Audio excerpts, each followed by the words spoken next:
In our headlines on this Friday afternoon, March 15th, here in South Korea.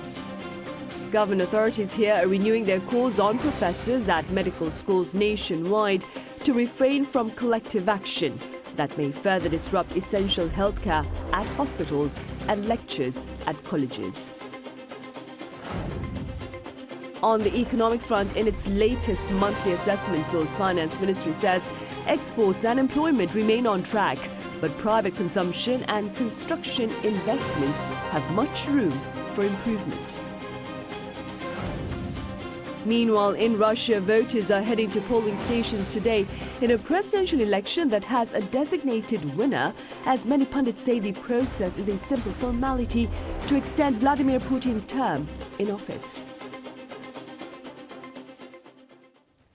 Professors of medicine across the nation will host yet another virtual meeting this evening before making public their final decision on whether or not to join the current medical walkout by tendering their resignations. Our Choi Soo-hyung has the latest.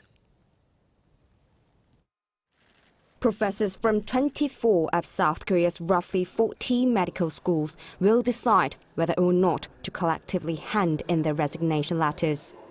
So far, among the so-called Big Five hospitals in Seoul, professors of Seoul National University, the University of Ulsan, and Catholic University have finalized their decision to submit resignation letters if the government takes any legal action, such as suspending junior doctors' licenses.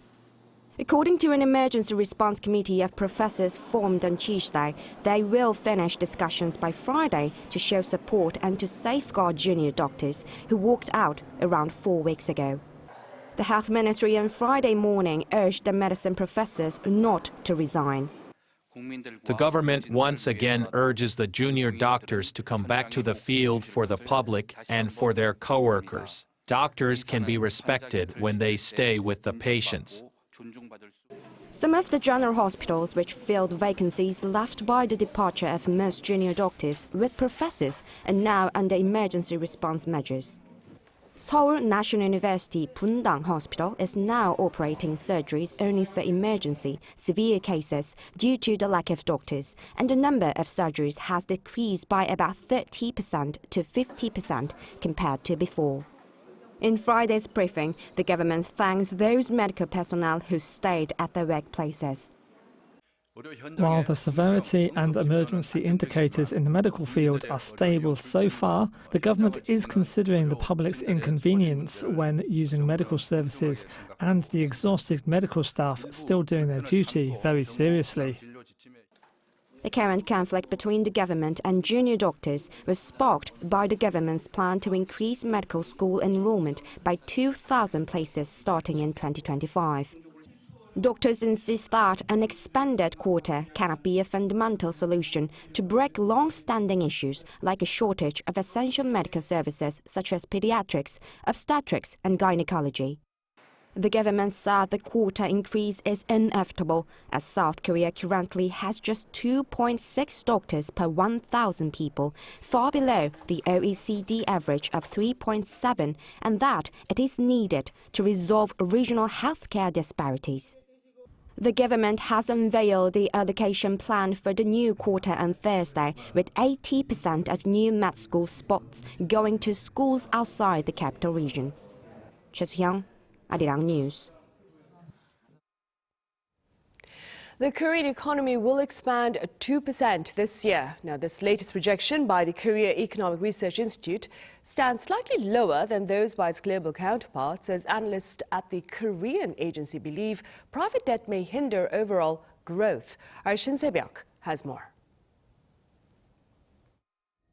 In its latest economic outlook report released on Friday, the Korea Economic Research Institute forecasts that South Korea's economy will likely grow by 2% in 2024, returning to pre-COVID-19 levels.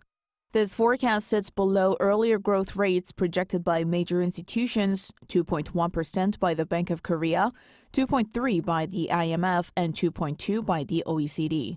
KERI points out that global economic improvements and a surge in exports could drive recovery this year. However, domestic spending is expected to rebound only in the second half of the year, following anticipated interest rate cuts in late 2024. The report also warns that the recovery could be hampered by the economic downturn caused by higher interest rates and inflation, emphasizing that efficient management of private debt will be crucial for this year's economic performance. Furthermore, KERI cautioned that a 2% growth rate may not be achievable if China's economic slowdown drags on. By sectors, private consumption, a key driver of domestic demand, is projected to see modest growth at 1.6%. This is largely attributed to decreased spending power due to household debt repayments. Inflation is expected to increase by 2.5%, aided by a weaker dollar and stable raw material costs, including international oil prices. Exports, which saw setbacks last year due to the IT sector's downturn, China's economic struggles and rising geopolitical tensions, are expected to rebound to 3.6%. The optimism is based on the global economic revival and an uptick in demand within the IT sector. Regarding South Korea's current account balance, KERI forecast a surplus of $51 billion, bolstered by an expanded goods balance surplus. Shin Se-byuk, Arirang News.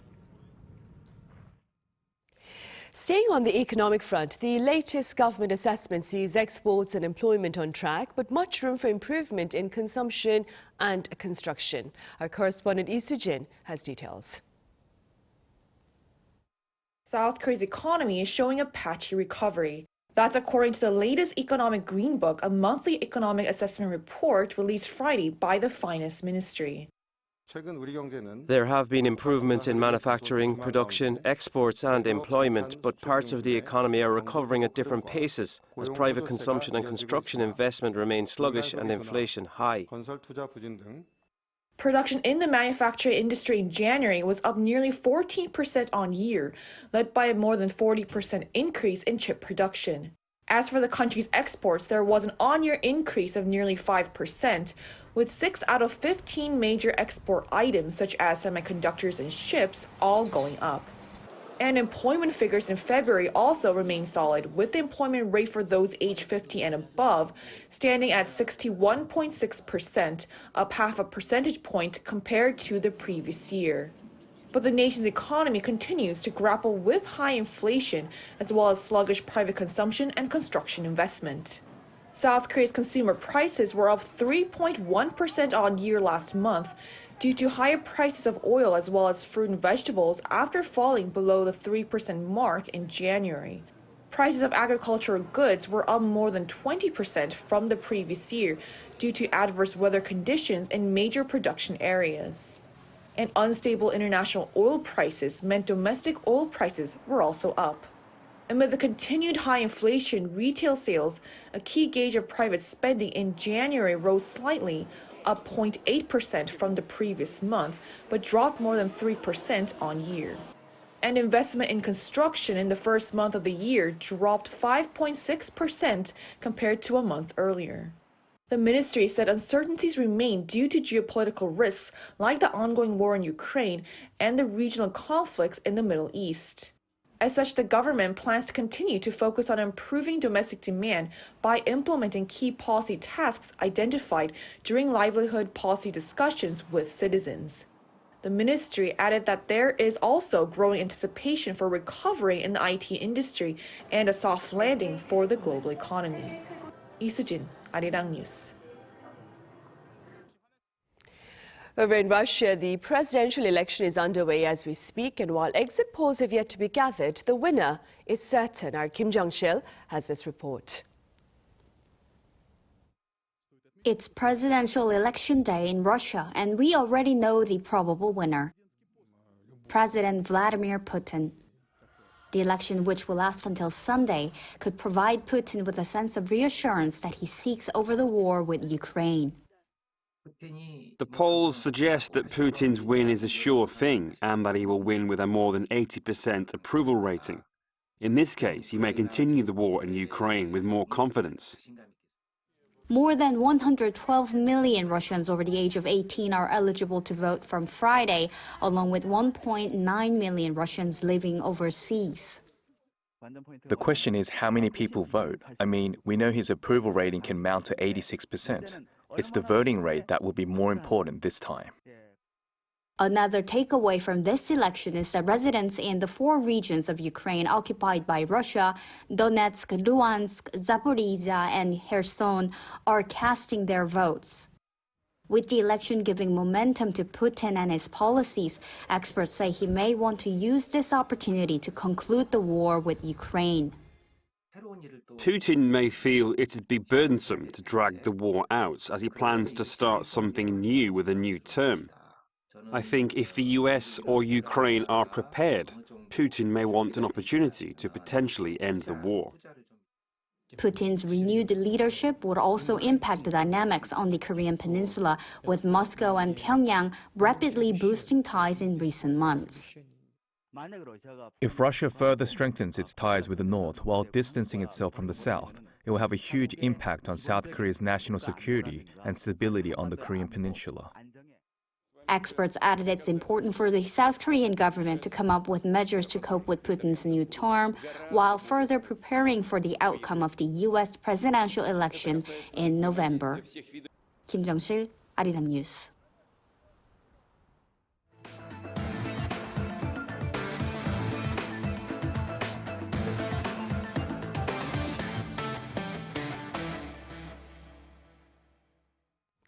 A third attempt by SpaceX to launch what it calls the world's most powerful launch vehicle, the Starship, made a successful ascent and flight but disappeared upon descent. Our Lee Seung-jae reports. SpaceX's Starship, a mega rocket designed for future Mars exploration, lifted off on Thursday from the Starbase facility in Boca Chica, Texas. It was the third launch following 2 tests that both ended explosively last year. And while this launch didn't end successfully, it did achieve a number of milestones, getting SpaceX closer to its goal. The rocket flew halfway around the world for about 48 minutes, reaching a maximum speed of over 26,000 kilometers per hour and an altitude of 234 kilometers. However, when Starship began its descent and re-entered the atmosphere, red flames appeared due to frictional heat, and it is presumed that the spacecraft was burned up during re-entry as the live broadcast of the rocket was cut off. While Thursday's launch fell short of its plan to splash down in the Indian Ocean after a 65-minute flight, it provided much-needed data for the team. The world's largest and most powerful rocket to date reached orbital speed for the first time and flew a record distance. With the data it gathered, it's now in a position to move on to more complex test flights, such as carrying NASA astronauts to the moon's surface. Just like SpaceX's Falcon 9 rockets, the Starship is designed to be fully reusable and is considered crucial in the company's mission to carry humans to Mars for the very first time. Lee Seung-jae, Arirang News. In other news, some 60 people have reportedly lost their lives from dehydration and hunger in the Mediterranean Sea. According to survivors, the boat's engine died 3 days after departure from Libya on March 8th. The 25 survivors were rescued by Ocean Viking, a vessel operated by humanitarian group SOS Mediterranee. Among the 25 were 2 people in critical condition who were taken to Sicily by helicopter. The rest are headed for the Italian port city of Ancona. And we have some very exciting news for baseball fans here in South Korea. The Major League Baseball session is scheduled to bat off, if you will, when the Dodgers and Padres face off in the Seoul series next week. That being said, the San Diego Padres arrived in South Korea in the wee hours of this Friday. The team hosts some of the biggest names in the majors and also 2 former KBO stars, Kim Ha-sung and Ko Woo-seok. The Los Angeles Dodgers will land at Incheon International Airport later this afternoon. The 2 teams are scheduled to play exhibition games against the Kium Heroes, the LG Twins and the South Korean national baseball team early next week before facing each other at Seoul's Kochak Sky Dome on March 20th and the 21st. Ahead of April's general election, relevant authorities here are working to ensure that Korea's multicultural families eligible to vote will seek to exercise their voting rights. Our Lee Si-hoo explains. The room is filled with a solemn atmosphere as people take their ballots.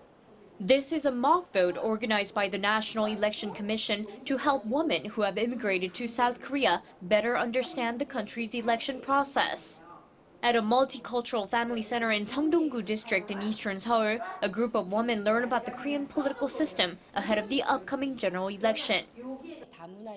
We guide multicultural voters on the importance of participating in elections and how to vote so that they can properly exercise their political participation. We expect that experiencing the entire process of voting in person at a mock polling station, equipped like an actual polling station, will help them experience the precious value of voting and exercise their precious right to vote in future elections. As wives, mothers, and citizens of the country, migrant women themselves highlight the importance of voting in their new home. Especially for the foreigners who migrate or who got married with the Koreans, we have to do our duty in this country also, and for the future of our kids. And for this country also, I want, or if it is good also, that we have to give more importance with the foreigners, because they're giving more childbirth in this country. I wasn't a Korean citizen in the past, but I am now. Since I am a Korean citizen, I must take part in the ballot, of course. In South Korea, there are around 300,000 women from other countries who have moved here for marriage. Of them, over half have become naturalized Korean citizens. Professor Woo Young-ok, who studies migration policy, says every voice of these women matters. Not only does their participation in the election enable the expression of minority opinions, but it can also greatly help reflect in policies the issues and room for improvement in our multicultural society where people from different countries coexist. And it's important that society acknowledge their contributions. The fact is, they are Korean. They are the citizens of the country. So the term naturalized foreigner is an inappropriate combination of words to describe them. Even if they consider themselves Korean citizens, our society tends to think that they are foreigners if they look a little different or speak a little differently. But they contribute to our society as citizens. And when we recognize their contribution, their level of self-respect and identity will also change little by little. The 22nd general election of South Korea will take place on April 10th. Let's remember that the stamp on the ballot does not reflect the skin of our color or accent in our speech, just our views and expectations for the future of the country. Lee Si-hu, Arirang News. Also, on the local front, we have a new chef in town who neither tires nor needs a break, and depending on the occasion, can cook up 200 dishes in just 1 hour. Our An Song-jin shares its secret recipe. The robots are taking over. At least in kitchens, they are. This middle school in Seoul, South Korea is the first to use robots in the process of cooking lunch. Rather than workers standing in front of steaming pots and pans, robots do it instead. Not only does it ensure consistency in taste and quality, but our chefs have also said that they are more satisfied as cooking has become more efficient and easier. Research has shown that being exposed to fumes in restaurant and cafeteria kitchens can lead to lung cancer. So the Seoul Metropolitan Office of Education introduced robots to improve the working environment for kitchen staff. These robots can rustle up various dishes such as soup, fried chicken, and stir-fried vegetables. It's not just schools that are using them. Expressway rest areas are doing so as well. Robots here are part of the autonomous process of putting the ingredients into a pan, cooking them on the stove, and then pouring them into a bowl. For example, it uses its arm to stir the noodles at a certain pace and move them to a bowl. It can make more than 10 different types of dishes and up to 200 dishes in an hour. Since our working environment has become much more pleasant and convenient than before, it's much more preferable to have these robots. It's like a mutual relationship for us. If the trial is successful at this rest area, the Expressway Corporation is looking to bring the so-called robot chefs to other rest areas in South Korea. Robots are a key aspect of the growing food tech market. Data from market research and strategy consulting firm Emergent Research shows that the global food tech market is going to expand from $220.3 billion in 2019 to $342.5 billion by 2027. The integration of robots in the food industry is expected to progress rapidly as it improves hygiene and quality in the kitchen. The problem is not that these robots are replacing people as workers, as the restaurant industry is already lacking in manpower. It's cooperation that's going to be needed. The Food and Agriculture Ministry has pledged to increase the budget for food tech to $48.6 million this year. An Sung-jin, Arirang News.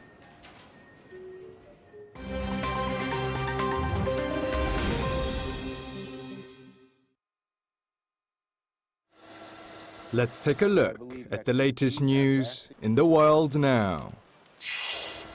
On Thursday, China, Iran and Russia completed all exercises of the 4-day trilateral naval drills in the Gulf of Oman. According to the Chinese Navy, the joint maritime exercises, titled Security Bond 2024, have further promoted trilateral exchanges and cooperation. The drills began on Tuesday with a focus on firing at sea, communication, and simulation of anti-piracy and rescue missions with a scenario involving hijacked merchant vessels.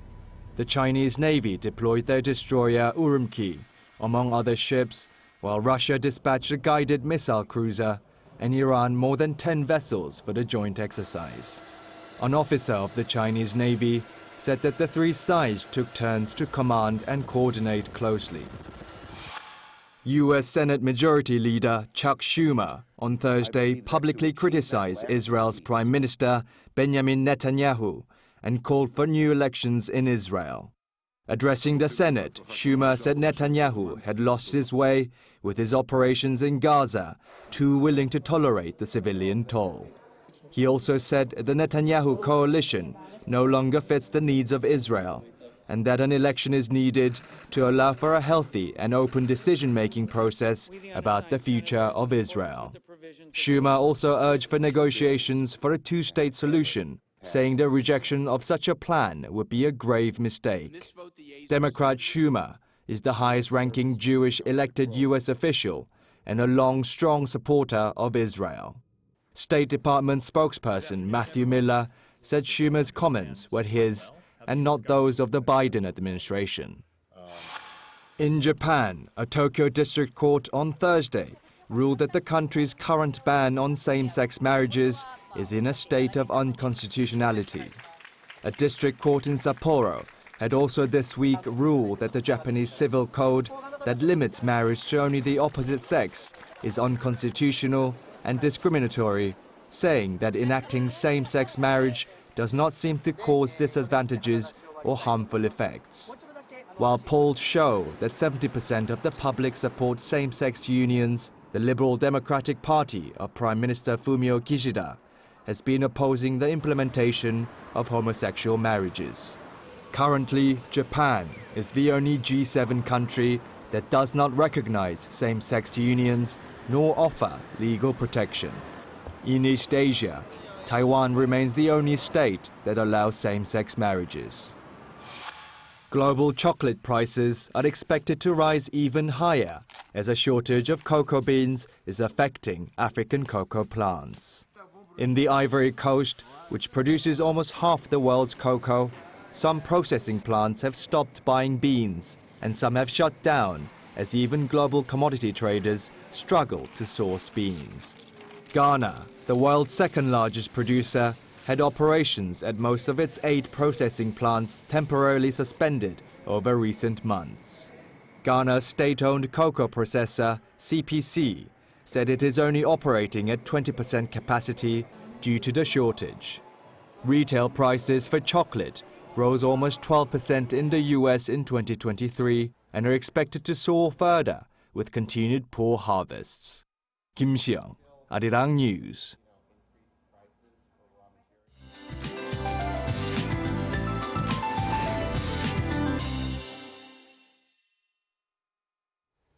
Good afternoon. Today's forecast calls for more pleasant early spring weather. Afternoon temperatures go up even higher today, making temperature gaps of 20 degrees Celsius in some parts of the country. Do dress accordingly. It feels quite chilly in the mornings and evenings these days. Mild temperatures triggered high dust levels. Have a good face mask ready. The central regions will be trapped in dusty air all day today, and tomorrow looks to be a dusty one as well. Meanwhile, East Coast regions need to stay on high alert against wildfires. Dry and wind advisories are in place. Back to the readings now. Afternoon highs will hike to 15 degrees here in Seoul, Busan topping out at 18 degrees Celsius. Warmer than average temperatures will accelerate the blooming dates of spring flowers this year. Speaking of which, the warming trend will hit its peak tomorrow at 17 degrees in the capital. Then rain in southern regions this weekend will bring the temperatures back down to the norms, and next week will not be as warm as this week. That's Korea for you, and here's a look at the international weather conditions.